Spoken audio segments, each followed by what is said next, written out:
Hello student, welcome to concept classes. तो आज की इस क्लास में हम कंडीशनल प्रोबेबिलिटी क्या होता है इसको देखेंगे और मल्टीप्लिकेशन थ्योरम क्या होता है इसके बारे में भी जानेंगे। और प्रोबेबिलिटी में एक बेस थ्योरम होता है जो कि हम 12th लेवल पर भी पढ़ते हैं, जो कि काफ़ी इम्पॉर्टेंट है। इससे काफ़ी सारे क्वेश्चन बनते हैं एग्ज़ाम में। तो ये सभी आज के इस वीडियो में हम कवर करेंगे, इसके थ्योरी को, इसके सभी फार्मूले को देखेंगे। तो चलिए स्टार्ट करते हैं। कंडीशनल प्रोबेबिलिटी क्या होता है, ये डेफिनेशन देखते हैं। Let S be a sample space associated with a random experiment. The conditional probability of an event A given that event B has occurred is defined by. ठीक है, क्या है? Probability A given B is equal to probability A intersection B divided by probability B, जहाँ हमको दिया गया है provided probability B is greater than 0। Simply ये यूज कब होता है? जब हमारा कोई इवेंट की प्रोबेबिलिटी हमको निकालना है, जबकि उससे पहले कोई कंडीशन दिया हो कि ये हमारा इवेंट ऑलरेडी घट चुका है या अकर कर चुका है।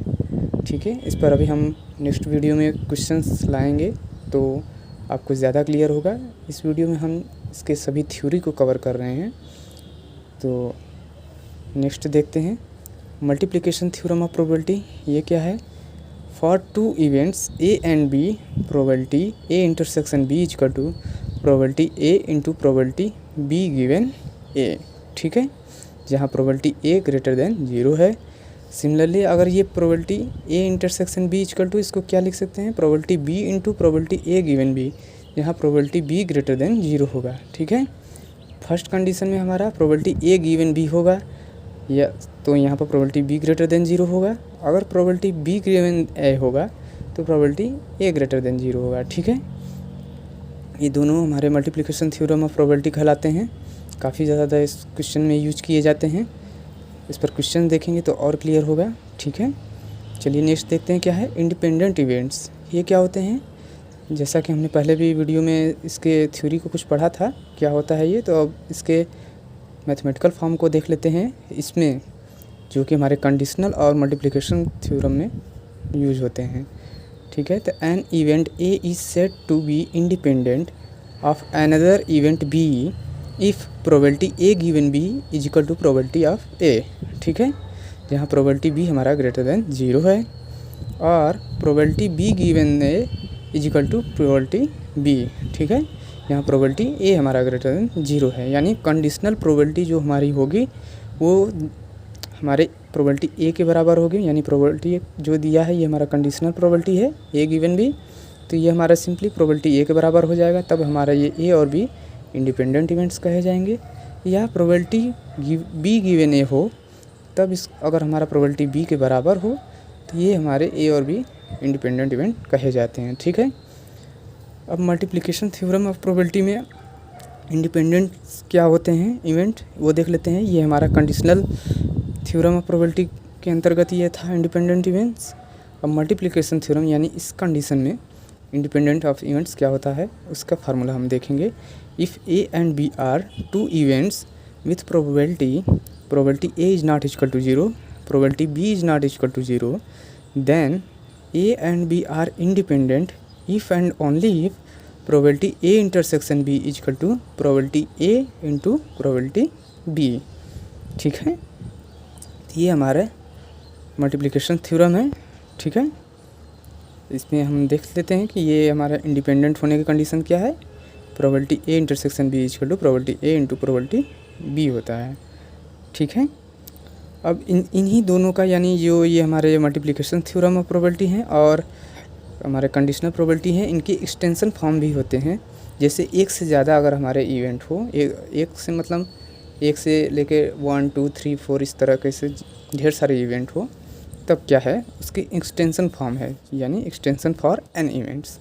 ये क्या है? प्रोबेबिलिटी ए इंटरसेक्शन A2 यानी A1 intersection A2 intersection dot dot intersection AN is equal to probability A1 into probability A2 given E1 into probability A3 given A1 intersection A2 into dot dot dot probability AN given A1 intersection A2 intersection dot dot AN-1।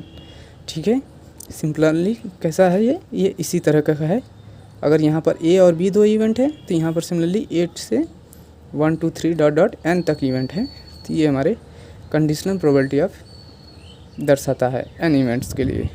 Similarly for multiplication theorem में और probability A1 intersection A2 intersection dot dot intersection AN is equal to probability A1 into probability A2 dot dot dot probability AN। ठीक है, जो हमने यहाँ पर देखा था ये A और B दो इवेंट्स के लिए था। सिमिलरली अगर A से लेकर यानी 1 2 3 डॉट डॉट N इवेंट्स हमारे हो जाएं A1 A2 AN तक, तब ये हमारा मल्टीप्लिकेशन थ्योरम प्रोबेबिलिटी ये हो जाएगा, एक्सटेंशन फॉर्म में हो जाएगा। क्या हो जाएगा? A1 intersection A2 dot dot dot intersection AN, इसकी प्रोबेबिलिटी हो जाएगी probability of A1 into probability of A2 dot dot dot probability of AN। ठीक है, नेक्स्ट है हमारा बेस थ्योरम, जो कि बहुत ही इम्पोर्टेंट थ्योरम है। देखते हैं। If E1 E2 E3 dot dot dot EN are mutually disjoint events with probability EI is not equal to 0, जहाँ I हमारा वैरी कर रहा है 1 2 डॉट डॉट N, यानी I हमारा 1 to N तक वैल्यू ले रहा है। Then for any arbitrary event E which is subset of union of I from 1 to N EI such that probability E is greater than 0, we have क्या है? probability EI given E, ठीक है, is equal to probability EI into probability E given EI की whole upon में summation I from 1 to N probability EI into probability E given EI। इसको हमने क्या लिखा है? Is equal to probability EI into probability E given EI upon में probability E। ठीक है, जहाँ I हमारा वेरी कर रहा है I from 1 to dot dot dot N। ठीक है, ये सिमिलरली E इसी को लिख दिया गया, हमने लिख दिया है। ठीक है, यूनियन ऑफ ये where probability E is equal to summation I from 1 to N probability EI into probability E given EI। ठीक है, तो ये है हमारा बेस थ्योरम। अभी आपको शायद कम समझ में आ रहा होगा ये थ्योरम ये क्या है, तो हम नेक्स्ट वीडियो में इस पर बेस्ड क्वेश्चंस देखेंगे, उसके न्यूमेरिकल एग्जांपल देखेंगे, तब आपको हमारा ये सभी बेस थ्योरम और जो कंडीशनल प्रोबेबिलिटी ऑफ थ्योरम है, multiplication of theorem of probability है, ये सभी चीज़ें आपको और अच्छे से क्लियर होंगी। तो मैंने इस वीडियो में अभी केवल इसके थ्योरी को, कॉन्सेप्ट को कवर किया है, इसके बेसिक फार्मूले को कवर किया है। तो आज की वीडियो में बस इतना ही। So thank you for watching.